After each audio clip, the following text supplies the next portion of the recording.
Assalomu alaykum aziz yurtdoshlar, kanalimizga xush kelibsiz deb yangi video roligini boshladik. Yangi video roligini boshlashdan oldin do'stlar, kimda kim kanaliga obuna bo'lmagan bo'lsa, obuna bo'lib bittadan like tugmasini bosib qo'yishingizni so'rab qolamiz.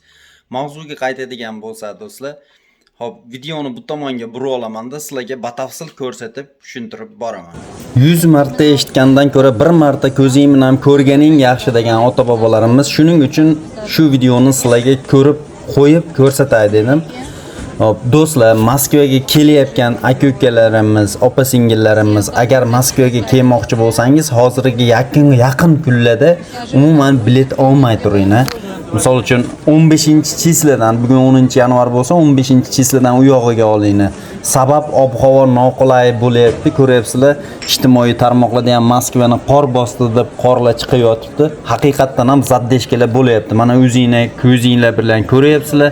Agar Rossiyada yurgan bo'lsanglar, uyingizga ketmoqchi bo'layotgan bo'lsanglar ham shu 15-chisladan nariyog'iga bilet olishingizni so'rab qolaman. Sabab zaddeshka bo'lib mana shunaqa aeroportlarda qolib ketishinglar mumkin. Sizlarning o'zingizga ziyon, u yerda vaqt yo'qotasizlar, sovuqda yerlarda yotishingizga to'g'ri keladi. Bundan tashqari oddiy bitta suv olmoqchi bo'lsangiz, tashqari ko'chada, obichniy magazinlarda 100 rubl bo'ladigan bo'lsa, aeroportga kiradigan bo'lsangiz 200 rubl, 300 rublga olasizlar. Do'stlar, shu videoni yaqinlarga tarqatib qo'yinglar, like bosinglar, kanalga obuna bo'lmaganlar albatta obuna bo'lib qo'ying. Sog' bo'ling, salomat bo'ling.